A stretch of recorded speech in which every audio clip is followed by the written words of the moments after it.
Hello, hello, hello again, everybody.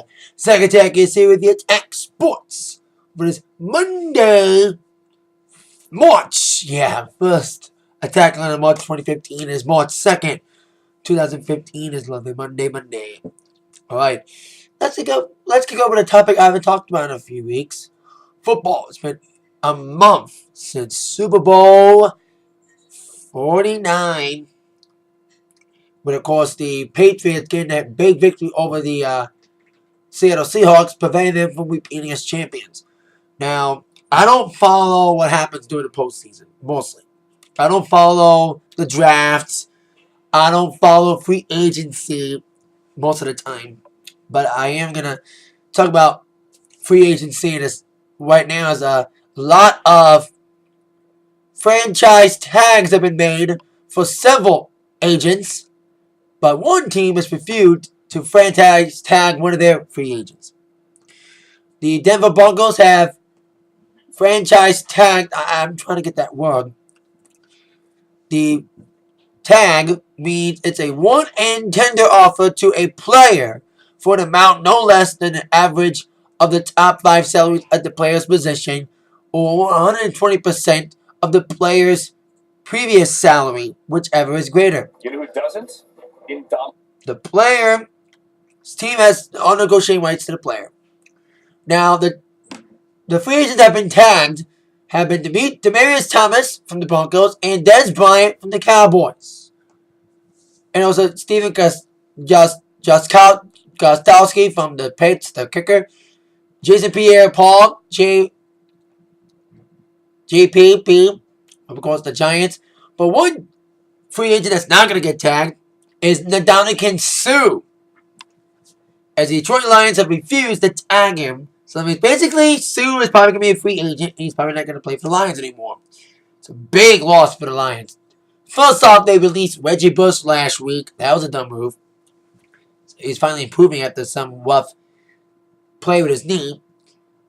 But now they got rid of Suh. It looks like they're not going to sign Suh because he wasn't tagged by the Lions. And so wasn't Julius Thomas. Well, that's another big loss for the Broncos if they don't tag him. And DeMarco Murray has not been tagged either. So big non-tag decisions. Because Suh was charging a lot to be re-signed. And he's one of the big members of the Lions defense. So if we lose one of the big defensive weapons, it's going to be tough to replace him. Because he's the heart of the Lions defense. Even though he causes a lot of fines. That's the only thing I won't miss about Suh if he does end up not being with the Lions. Because of the fees that he causes. He's gotten better. Despite that stump in the Bears game. Anyway. So we got a lot of free agency franchise tagging going down. But some teams are not tagging some of their eligible free agents that they love to stay on their team. Especially the Lions and Ndamukong Suh and Julius Thomas from the Broncos and DeMarco Murray.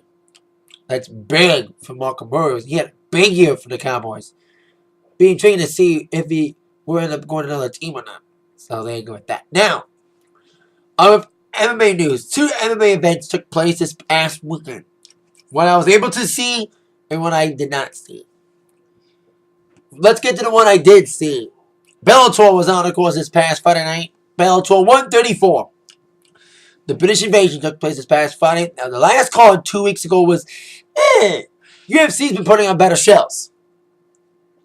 I'll say this. At least the main event didn't go 14 seconds. Anyway, before I get to that, Bellator card, better than the last card, but not much. The 5 fights on the Bellator card, which took place on Spike TV, of course, from the Mohegan Sun. 5 fights in all. 2 were really good. That went long. The first fight, quick knockout. Actually, not knockout, but submission. Great submission from Brendan Ward in about a minute. It didn't take 14 seconds. But Benoit was supposed to he replaced Michael Page and got the quick submission. It was an exciting fight, you know. It's kind of a good, exciting fight, even though it ended pretty quickly. Then the second fight was a one-sided beatdown from Lintain Vassal, British guy, taking on Sokaju. Sokaju needs to be tired. He did not have no offense at all. He just got his ass pummeled throughout the entire fight. And it was just one side until Linton got him down for the submission in the second round. Then the third fight was probably one of the best fights of the night. Was Paul Daly taking on Andre Santos. Now, Paul Daly was supposed to go for the championship against Doug Lima, but Lima got injured. So Daly had to fight this guy, and I think Daly is still going to fight Lima, especially after this dominant performance against Andre Santos. He couldn't finish him, though. Like, Daly was like nailing him the entire time. He just pummeling him every round. He was just aggressive. He couldn't finish him. He had him on the ground various times in the fight. He just couldn't finish. Hopefully he finishes Doug Lima if he gets a chance. So that was like one of the best fights with Daly winning by unanimous decision because he was more aggressive. Santos had some good shots too, but it was all Daly. An exciting fight because he knew that he needed a great performance in this fight to reiterate that he is the number one contender for the Bellator Welterweight Championship, which he did in this fight. Then we have heavyweight. Co-main event, King Mo against Chat Congo. You've always heard me say this when I talk about Bellator or MMA in general, UFC. I talk about fight not to lose fights. Where two guys just dance around the ring, don't hit each other, don't do crap for 3 rounds. This is the total definition of a fight not to lose fight. And you know if it's a fight not to lose fight. One, you just see two guys dance around each other and don't hit each other for crap. And the second thing you know about if it's a fight not to lose fight, the decision split because they don't do shit. That's the magic line.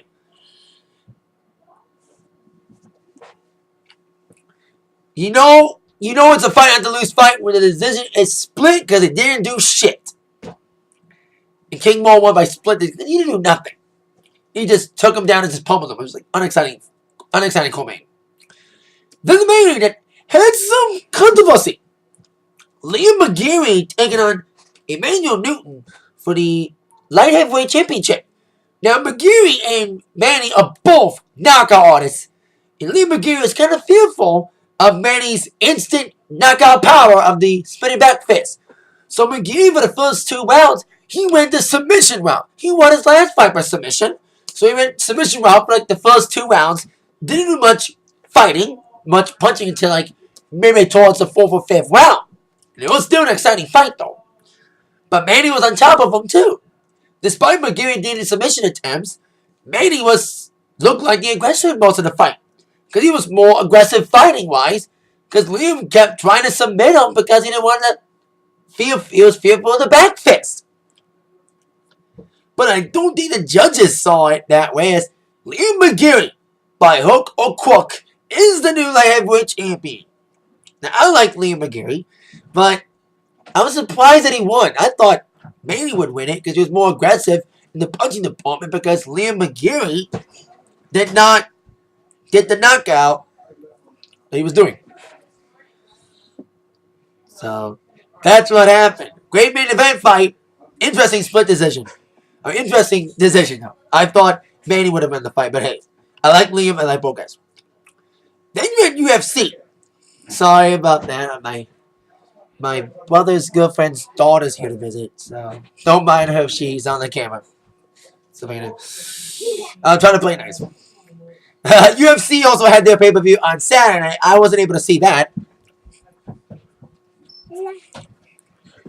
because I was at the Garth Brooks concert, which I'll talk about on my Attack line. And I like I said earlier, the main event at Bellator at least it went all 5 rounds. Which is main event at UFC, 14 seconds. That's faster than the Divas match. Anyway, because you had Ronda Rousey in record time defeating Cat Zingano, a woman we all thought was going to be the one to really beat Rousey. I saw the submission on Facebook, and I was like, wow. How in the heck did she got her down and got her to submit in that fast time? It was like watching the Seth Buccizelli Kimbo Slice fight. Almost as long as that fight. And at least Rousey's got a class about it. She is offering Zingano a rematch. Sorry, don't mind Savannah.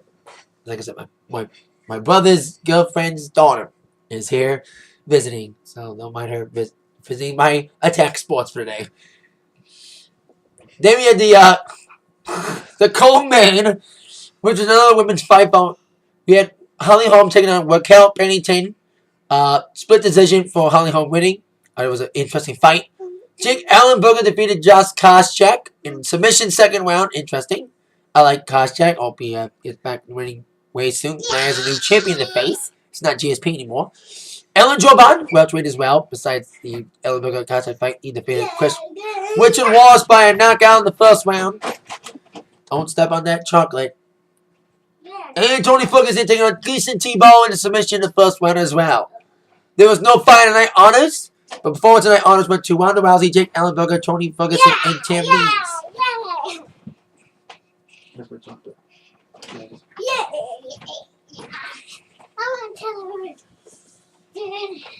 Yeah, Savannah's just happy she's get to be part of my video.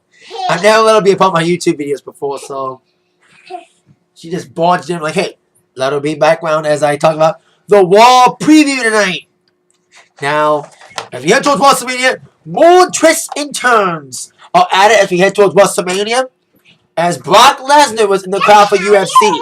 I'll get to question number 1 immediately. The top 5 questions that must need to be answered tonight on Raw. Question number 1. Will Brock Lesnar be in Wrestlemania? Now, I said this in my Raw review last week. Keep it down, man. I'm trying to do this video. Jump quietly. I said in my Raw review last week that Brock Lesnar was advertised to be on Raw. Yeah, he never showed up. Paul Heyman did. I found out later in the week that he walked out of Raw because of a contract dispute. His contract is up after WrestleMania. There's rumors he's going back to UFC, which intensified when he was at UFC 184. So with rumors at a fiery pitch with Lesnar going back to UFC, who knows if Lesnar's supposed to be at Mania or not. He's not going to be on Raw this week. He's not contracted to be on Raw this week. He's supposed to be on Raw this week. And they've already said, backstage news have said, that if Lesnar walks out on Raw again next week, they are going to go to Plan B. Daniel Bryan. Once again, main eventing Mania if Lesnar doesn't show up. We'll see what unfolds as we head towards the World of WrestleMania. And with this new twist, it's interesting. Question number 2. Will any matches be added for Mania? Now, new match was... Sorry about Savannah, everybody. Just bear with me here. I'm letting you be a part of this. I'm not doing another take.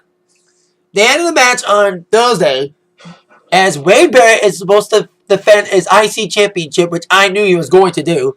And it's going to be in a ladder match. Multi-superstar ladder match. No superstars named yet, but I'm guessing, as you saw from Raw, Dolph Ziggler, Dean Ambrose, and R-Truth will be in that match. And I'm guessing D-Bryan too, because they need to put him in a match. So, we shall see who does get added to the match. It should be a great ladder match. I think he's going to make up for the fact there's no money to make ladder match this year at Mania again because it's relegated to the pay-per-view of the name. She likes the word match, so don't mind that. Question number 3, speaking of WrestleMania matches, will Rusev say yes to John Cena? Now, after that screwy ending at the Fastlane, Cena challenged Rusev to another match for the U.S. Championship at Mania. Rusev didn't say yes yet, but I bet you he will. Because I think Rusev should... If Rusev does end up losing his first match, it should be at Mania, not a 4-way pay-per-view like Fastlane. Question number 4. Will Orton finally turn on Rollins tonight? And what will Jon Stewart do? Let's start the Orton first. Orton came back last week at Fastlane. He came back on Raw. It looked like he was going to beat up Rollins, but he ended up rejoining the Authority. And I see what they're doing. He's doing the slow turn. Making the Authority think he's on their team, and then turn on him later. Will it be tonight? Because we're supposed to see Rollins and Orton at Mania. We'll see how that ends up. And Jon Stewart may be on Raw tonight because of Seth Rollins making fun of Jon Stewart on Raw. Jon Stewart entering back. And Seth Rollins even appeared on Jon Stewart's show on Thursday on The Daily Show doing the Moment of Zen. So we may see Jon Stewart tonight on Raw.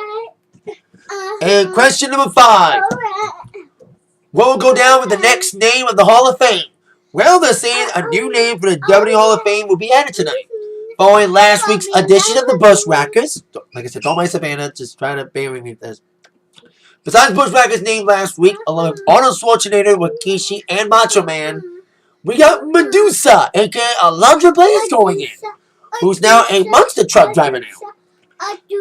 The former WWE Women's Champion and former WCW superstar as well. It's going. I think she was a good female wrestler. You know, she didn't get a real chance to shine in both companies, but she's still a big influence on the strong women wrestlers that need to happen in WWE's main roster.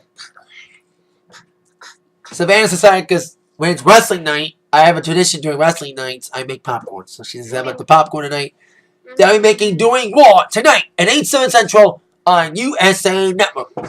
That is it for the Atak Sports for today. See you all later for my Raw review tonight. Probably Savannah will be sleeping by the time I make the Attack review. So with that in mind, you've all been attacked by the news from sports news from Zach with a little cameo from Savannah, my brother's girlfriend's daughter. That is it. See you later. Yeah. Say bye, Savannah. Bye. Bye bye. She said bye. You can't see her, but bye bye. Bye.